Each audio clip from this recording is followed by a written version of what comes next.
en lisant, en écrivant. Le podcast de lecture versatile de Pierre Ménard.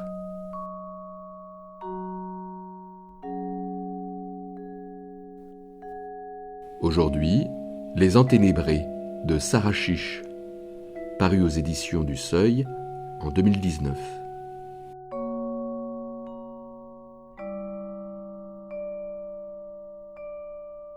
Alors que sa vie conjugale est bouleversée par l'arrivée d'un amant, une psychanalyste laisse ressurgir son histoire familiale.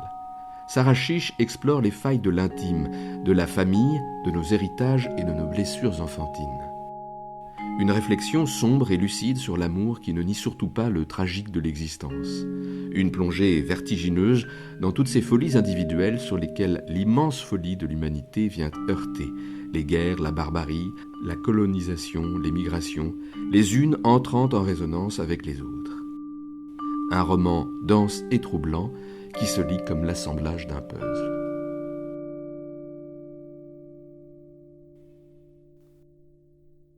Je n'ai rien vu à Vienne. Ni les concerts du Musikverein, rassemblant des centaines de moutons dressés à distinguer une pièce de Schönberg d'une composition de Berg, dès la première mesure comme à attendre le prochain berger qui saura les transformer en loups, ni la marée de touristes qui déferlent de la Kartnerstrasse au quartier des musées, s'élèvent dans la grande roue du Prater, avant de se répandre sous les lustres, au milieu des glaces dorées, sur les chaises de velours faussement baroques de la pâtisserie Demel. Ni même le palais d'Éléonore von Schwarzenberg, princesse de Lobkowitz, à l'origine du mythe du vampire décrit par Bram Stoker dans son roman Dracula.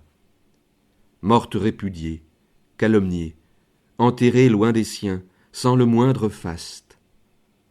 De nuit, dans une tombe scellée, pour empêcher son retour du royaume des morts, mais dont j'ai pourtant parlé de façon très détaillée à Paul chaque soir que je suis revenu en France pour le week-end, m'occuper de ma fille, l'emmener au cinéma, lui lire des histoires et faire des bonshommes de pâte à modeler avec elle sans rien laisser paraître. Je n'ai rien vu à Vienne. Je ne vois rien pendant 1 mois.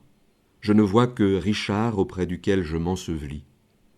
À l'abri des regards et des feux du ciel, dans les tréfonds de cet appartement du 3e arrondissement que je ne quitte que quand il me quitte, au crépuscule, pour aller écrire dans l'arrière-salle d'un café où je ne parle à personne, sauf au serveur, à qui je demande simplement un Wiener Schnitzel et un double café.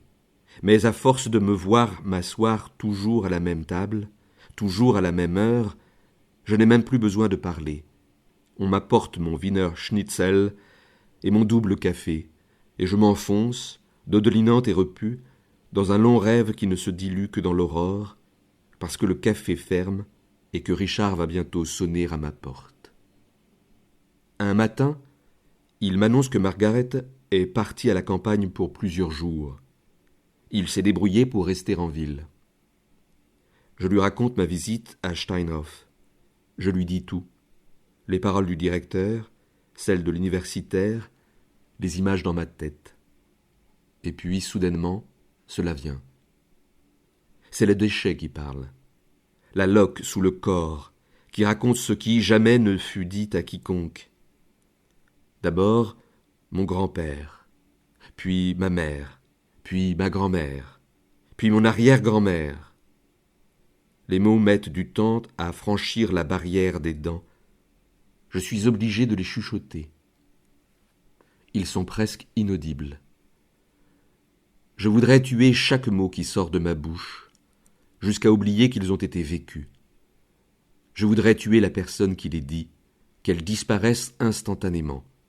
Pour la première fois, je vois Richard pleurer. Moi, je ne pleure pas, je ne ressens rien, rien du tout, ni peine ni colère. Je vois les mots que je ne tiens plus étroitement serrés contre moi sortir de ma bouche. Je reste les yeux fixés sur le mur blanc et vide de la pièce, dans un calme parfait, un calme qui n'est même plus du calme, un calme qui devient le mur blanc et vide.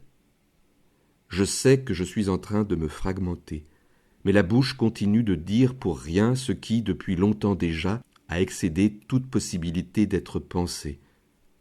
Peu à peu, dans la pénombre de l'appartement, disparaître dans les particules de peinture blanche des murs. Je veux ajouter quelque chose, mais je ne peux plus ouvrir la bouche. Je touche les contours de mon visage, je ne sens plus le contact de mes doigts sur mes joues. Je regarde mes poignets, mes ongles et mes cheveux. Mes mains ne sont plus mes mains. Mes ongles ne sont plus mes ongles. Mes cheveux ne sont plus mes cheveux. Alors, Richard fait cette chose insensée. Il se lève comme une flèche, il me porte jusqu'au lit, il se couche sur moi. Il me recouvre complètement, de la racine des cheveux aux orteils, ses jambes sur mes jambes, son ventre sur mon dos, ses bras sur mes bras. Il reste là, pendant toute la nuit, étendu sur ce corps d'enfant mort que je vois depuis le plafond où je flotte, et qu'il étreint de toutes ses forces, jusqu'à ce que l'aube, délivré de la perplexité et de la honte d'avoir survécu à l'horreur, entre ses mains, par son amour, dans son regard où il me rêve et me tient toute, enfin, je me recompose. Et ma tête posée dans le creux de ton épaule, quand côte à côte nous lisons le même livre, et qu'en tombant sur un mot ou sur une phrase, nos yeux s'attendent et se trouvent, ta voix basse quand tu lis lentement, alors il mangea son cœur et elle le sien. Quand on est pris dans ta voix, pris dans ton regard, on ne tombe plus, on danse. 19 avril 2016, des djihadistes de l'État islamique tuent 64 personnes à Kaboul en Afghanistan. 347 blessés sont à déplorer, c'est le bilan le plus meurtrier pour une attaque en zone urbaine dans le pays depuis 2001. J'ai lu toutes tes lettres, je les ai relues chaque jour, tout ce que tu as franchi de crainte, de pudeur, de honte, pour venir jusqu'à moi, à briser la couche de glace derrière laquelle je me tenais des heures et des heures, sans s'arrêter, assoiffé, insatiable, ivre, courir nu dans l'appartement, tes cheveux brodés de secrets dégringolent sur mon visage, et tes bras comme une cabane où je me tiens à l'abri du monde, léger, flottant, sans poids, sans regret, et sans remords, comme un enfant qui se sait aimer. Tu es fatigué, oui, et toi tu es fatigué, oui. Tu veux encore, oh oui, encore, danse encore pour moi.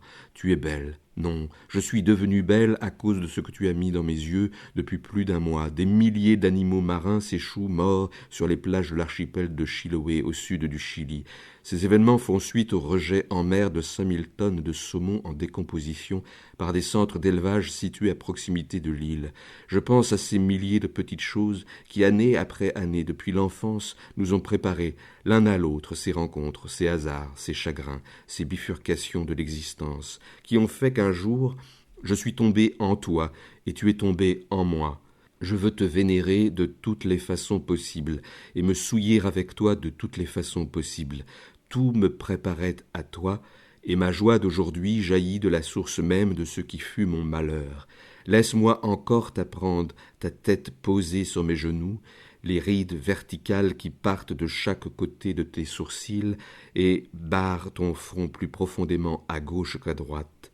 La cicatrice que tu as sous la clavicule gauche, ce grain de beauté plus gros que les autres sur ton torse, ta peau presque translucide entre les doigts de pied grises et plus fine au bord des yeux brunâtres, au coude, aux genoux et au bas des jarrets, les coins de ta bouche, d'un rose tirant sur le bleu. 3 mois se sont écoulés depuis l'attentat à Bruxelles, où des kamikazes ont provoqué une double explosion dans le hall des départs du principal aéroport de la ville, peu avant 8 heures. Moins d'1 heure plus tard, une explosion avait retenti dans la station de métro Malbec, dans la capitale belge. Une trentaine de personnes ont perdu la vie et plus de 270 blessés sont recensés. Tu es venu de très loin vers moi, de très loin, dans l'espace et le temps. À 10 ans, allongé dans l'herbe, caché derrière un arbre, dans le jardin d'une maison d'enfance, quand la brise venait lécher mes joues et que je me croyais aimé du vent, j'attendais qu'une rafale m'arrache à l'enfance. Je t'attendais déjà. Tu es belle quand tu prends feu. Les flétrissures de son corps sont comme un pays que j'arpente en rêve. Son regard quand il me dit « Viens par là que je te baise, dans le cœur, madame. Nous accusons réception de votre demande d'informations concernant votre grand-père, Pierre B. Pardonnez-nous la longueur de cette attente.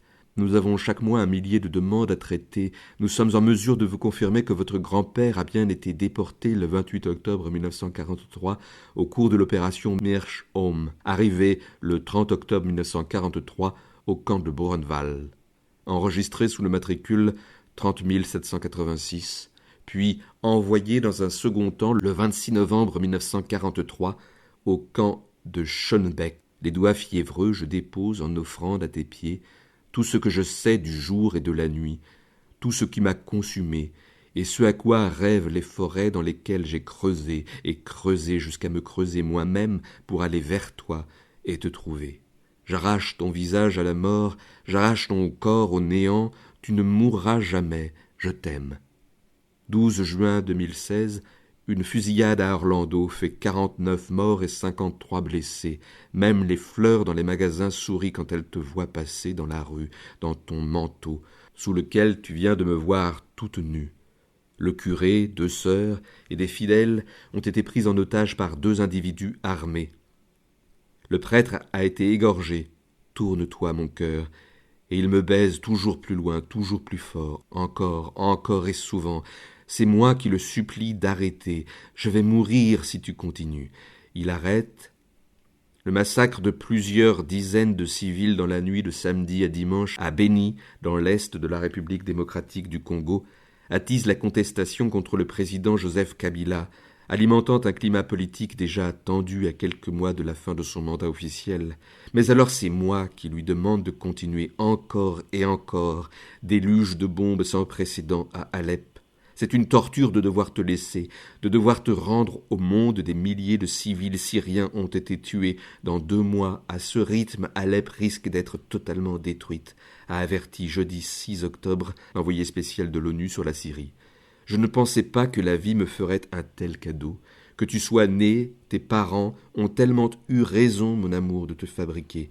La banquise arctique mesure à peine plus de 11,1 millions de kilomètres carrés. Or, pendant les 30 dernières années, elle mesurait 12,7 millions de kilomètres carrés. La différence représente 6 fois le territoire du Royaume-Uni.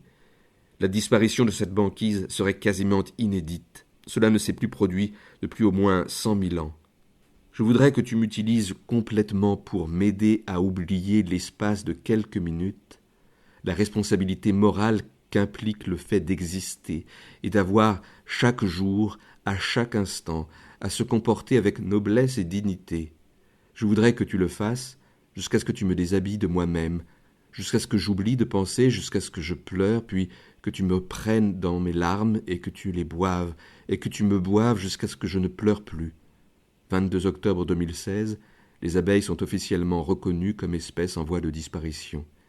La fin de l'humanité, prédite par Einstein, est-elle devant nous, doux et serein comme tu souris. 8 novembre 2016, le groupe de porte-avions de la marine russe, avec sa tête le porte-avions amiral Kuznetsov et le grand croiseur porteur de missiles nucléaires Pierre le Grand, prépare une attaque à grande échelle contre des groupes djihadistes dans la ville d'Alep. De ses lèvres s'exhale frais et doux un souffle d'une tendre suavité, quand il me berce et me câline, et me dit « 9 novembre 2016, Donald Trump est élu 45e président des États-Unis. Attends, ne jouis pas, chérie. Laisse ta main dans la mienne. On peut aller encore plus loin. »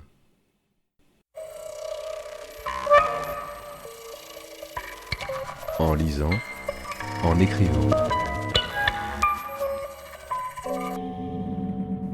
Le podcast de lecture versatile de Pierre Ménard.